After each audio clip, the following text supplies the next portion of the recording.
The film begins with a conversation in an online chat between Lensman 319 and Thonggirl 14. It is evident that they have been chatting and they arrange to meet at a local coffee shop on the same day at 11 a.m. The coffee shop, named Nighthawks in reference to Ed Hopper's famous painting, introduces us to Thonggirl 14, also known as Haley Stark, played by Ellen Page, who is enjoying a slice of chocolate cake. Jeff Culver, played by Patrick Wilson, approaches her and she turns and smiles shyly, asking if he is Jeff. With chocolate on her lips, she raves about how amazing it tastes and encourages him to try it. Jeff wipes the chocolate off her lips and playfully sucks on his thumb. Haley remarks that Jeff doesn't seem like the type of guy who needs to meet people on the internet, given his good looks. He explains that he prefers meeting people this way because, as a photographer, he has discovered that faces can deceive. Curious, Haley asks if her face lies, and Jeff studies her expression, responding that she seems longing, wanting, and in need of more chocolate. They share a laugh, establishing a connection between them. Haley turns to the counter and orders more chocolate and coffee, and Jeff pays for it. He even buys her a Nighthawks t-shirt, which she models for him. While she is in the bathroom, she quickly opens the door to reveal herself wearing only the top, causing visible agitation in Jeff. He repeatedly mentions that she is still a young girl, and that he must wait 4 years before anything can happen between them. They continue their conversation, sitting together as the camera pans over a missing person poster of a girl named Donna on the message board behind them. Jeff has a live concert MP3 of a band that Haley loves at his apartment, and she invites herself over to listen to it, despite both of them acknowledging the craziness of the situation. As they talk, Jeff points to a large book in Haley's bag, which she covers and claims is a medical textbook from her dad, who is a university professor. They travel in his vehicle to his residence, which appears to be located at a considerable distance from the town. The film shows the winding roads he takes to reach there. Jeff's home is a tidy and well-decorated apartment. On his wall, there are pictures of partially dressed young models. These images immediately catch Haley's attention, and she inquires about the number of these girls Jeff has been intimate with.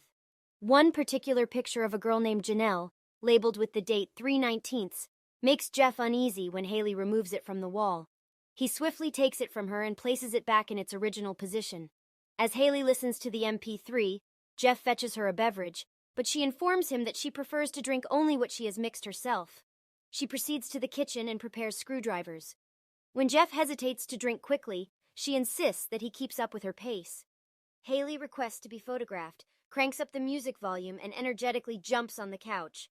However, Jeff starts feeling lightheaded and weak, eventually collapsing. After waking up, Jeff finds himself bound to a wheelchair, and to his surprise, Haley has undergone a complete transformation. The innocent and reserved girl he initially encountered turned out to be a mere facade.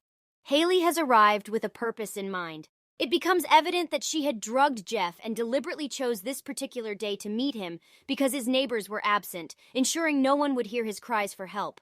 Jeff accuses her of stalking him, but Haley counters by asserting that he has been the one stalking her. She discloses that she had engaged in online chats with him under various screen names, each with different ages, and noticed that he was solely interested in those who were under 18. Jeff claims that he felt a connection with her, but Haley accuses him of researching topics that she claims to be interested in and reveals her disdain for the band they had planned to listen to. She accuses Jeff of being a pedophile and announces her intention to search his house for evidence.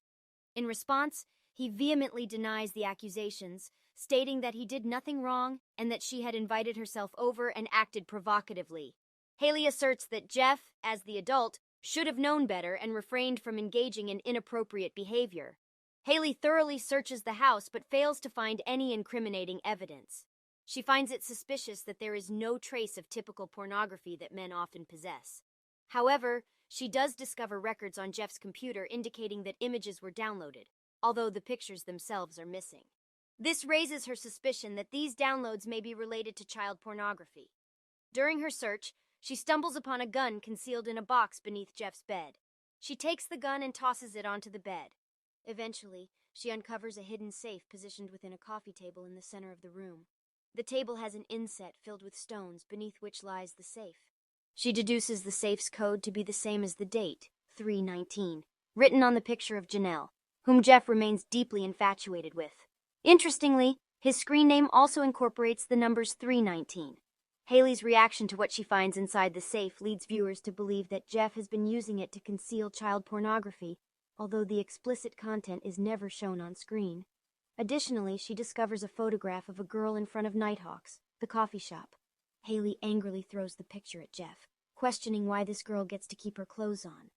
Jeff explains that he had met her once at the cafe, but never brought her back to his house, vehemently denying any involvement with pedophilia. The picture is revealed to be of Donna, the missing girl featured on the poster at Nighthawk's. It becomes evident that Jeff had some connection to Donna's disappearance. He urges Haley to call the police, expressing his willingness to confess. However, Haley hints that she has something worse in mind, assuring him that her intentions do not involve causing harm to his life. For some unknown reason, Haley exits the room, prompting Jeff to maneuver his wheelchair to the bedroom and retrieve the gun. Upon returning to the kitchen, he finds Haley waiting for him, armed with saran wrap.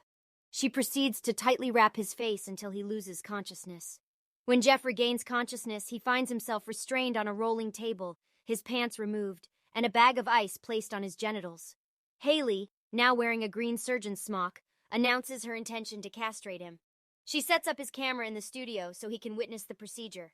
Jeff pleads and cries, but Haley insists that this is the only way. Initially, she attempts to negotiate with him, but ultimately changes her mind. The sound of cutting can be heard, and the camera captures blurred images as the surgery unfolds. Once she completes the procedure, Haley holds up Jeff's testicles, contemplating what to do with them. She makes a macabre joke about testing their bounce, but ultimately disposes of them in the garbage disposal. Haley declares that she is finished with him, and she plans to take a shower, call a cab, and depart from the scene. Consumed by fury, Jeff struggles fiercely to free himself from his restraints.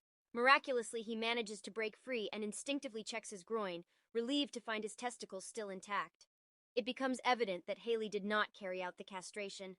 Jeff inspects the video recorder and discovers a tape depicting castration procedures inserted into the VCR. In a state of panic, he rushes toward the phone, contemplating calling 911 for help.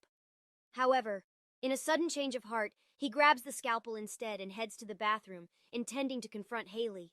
The sound of the running shower can be heard, but as he pulls back the curtain, he realizes she is not there. Unexpectedly, Haley appears behind him, armed with a taser. She swiftly zaps him, causing him to collapse unconscious into the bathtub once again. Haley proceeds to meticulously clean the apartment, removing any traces of her fingerprints. In a somewhat comical scene, a feeble and desperate Jeff crawls pathetically in the hallway, clutching the scalpel, while Haley calmly moves around him, tidying up the space. She walks by him and zaps him with the taser once more, causing him to lose consciousness once again. The scene shifts to Jeff, who is now trapped in a contraption with a noose around his neck, standing on a chair. Haley reveals that she has contacted Janelle and informed her about the evidence of his pedophilic tendencies. He reacts with sheer panic. Haley presents him with an opportunity for redemption.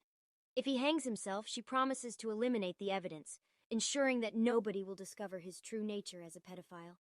Janelle will believe that he took his own life due to unrequited love. However, if he refuses, she warns him about the consequences when Janelle sees the evidence. In the midst of this tense moment, a neighbor pays a visit, creating a fleeting moment where it seems that Haley might be exposed. However, she skillfully poses as Jeff's niece, successfully deflecting any suspicion. The neighbor questions why Haley was on the roof, having spotted her earlier while tending to her garden. Haley slips up by claiming to be checking for a leak, despite no recent rainfall. The neighbor points out this discrepancy, but Haley swiftly retreats into the house, evading further scrutiny. Jeff seizes the opportunity and lunges at her, managing to break free from his restraints. Haley flees around the building, retrieves the rope, and heads to the roof, while Jeff grabs a knife and finally catches up with her. On the roof, Haley wields his gun and presents him with the same ultimatum. A noose is prepared, and she insists that if he hangs himself, the secret regarding the young girls will remain concealed. In a moment of desperation, Jeff confesses to photographing and watching Donna, but denies being her killer. He offers to provide Haley with the name of the real perpetrator in exchange for sparing his life. However, Haley calmly informs him that she already knows the name and reveals that Aaron, before taking his own life, claimed that Jeff was responsible for the murder. It dawns on Jeff that Haley has orchestrated the entire situation from the beginning.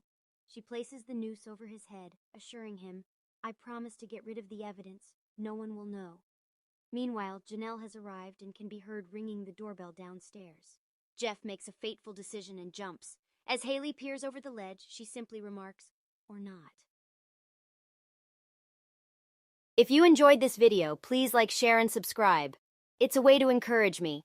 You can also comment what movie you'd love me to cover. Thanks for watching.